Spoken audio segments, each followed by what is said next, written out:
In a sprawling city filled with skyscrapers and luxury, there existed a company known for its influence in various sectors, Ofori Enterprises.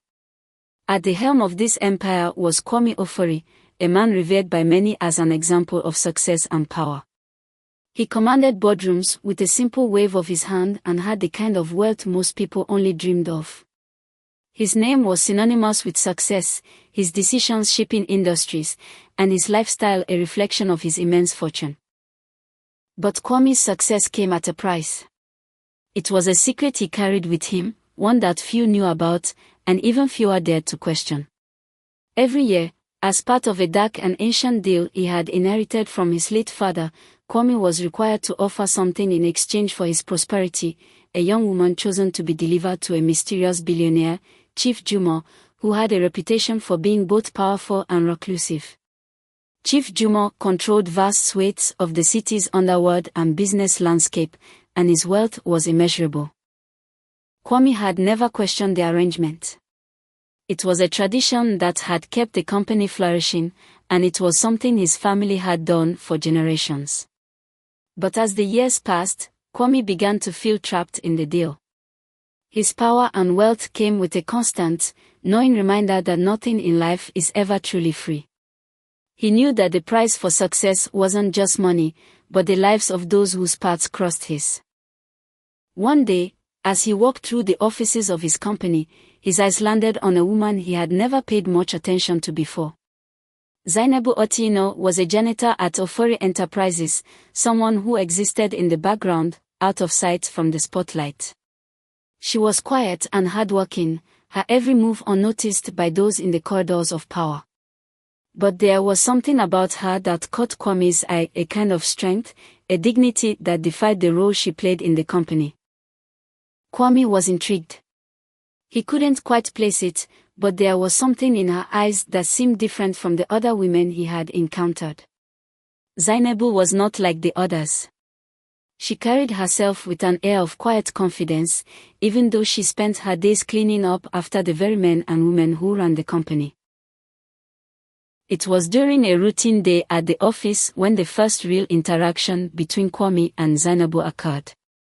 She had been assigned to clean his office, as she did every week. But on this particular day, something happened that would change the course of their lives. As she moved around the room, her hands fumbling with the cleaning supplies, a bucket of water slipped from her grip and splashed onto Kwame's expensive leather shoes. The sound echoed through the room, and all eyes turned toward her. The room fell silent as Kwame stood, staring down at his shoes with disbelief. The entire office braced for the outburst they knew was coming. But Zainabu did something no one expected. Instead of shrinking away or apologizing profusely, she stood tall and met Kwame's gaze with calmness and resolve. Her voice was steady as she spoke, her words simple but firm, "I will clean it." In that moment, something inside Kwame shifted. It was a small gesture, but it was a rare one. In a world where everyone feared him, Zainabu had dared to look him in the eye without fear. And for the first time in years, Kwame felt something he had long since forgotten: vulnerability. Kwame didn't know why, but he decided that she would be the one he would offer to Chief Jumo this year. It was a decision that weighed heavily on him, but he knew it had to be done. He had no choice. The deal had been made long before he had taken control of the company, and it was a tradition he had been bound to, whether he liked it or not. He invited Zainabu to a private gathering at his mansion, presenting it as a prestigious event, an exclusive opportunity to rise above her station.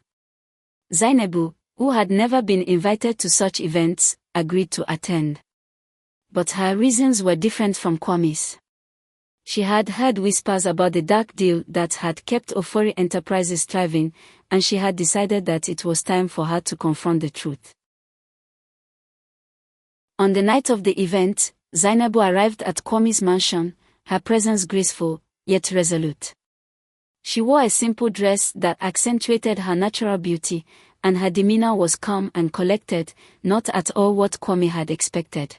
He led her through the mansion, speaking of his success and how fortunate she was to have been chosen for such a special occasion. Zainabu, however, wasn't interested in his words. She had already made up her mind. She knew what was expected of her, and she had no intention of playing the role of a pawn in Kwame's game.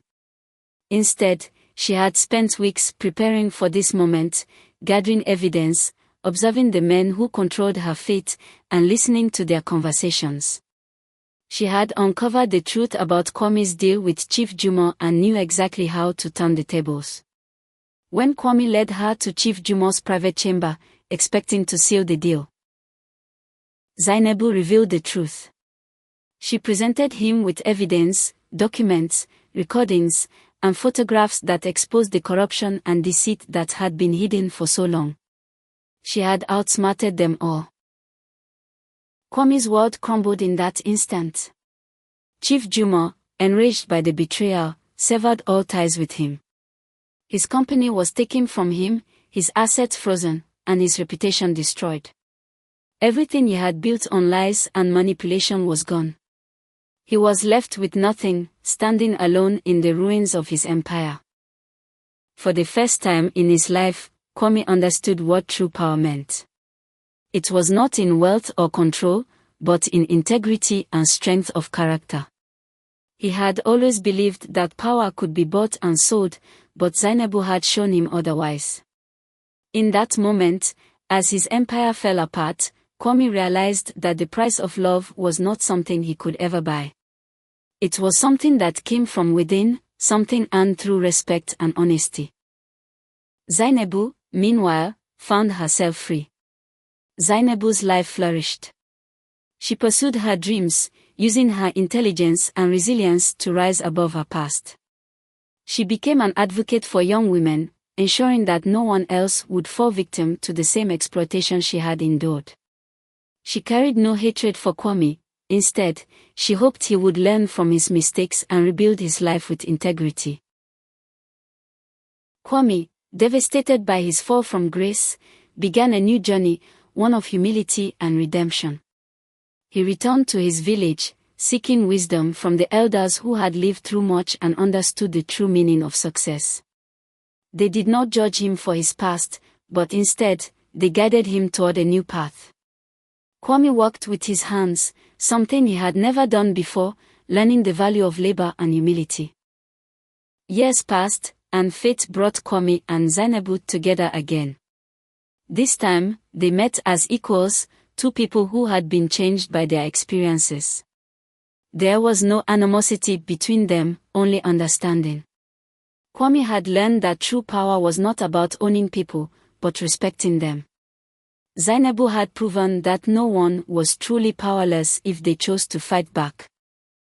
And so, Kwame and Zainabu both moved forward in their lives, with the understanding that love, respect, and honesty were the true currencies of life, far more valuable than gold or status.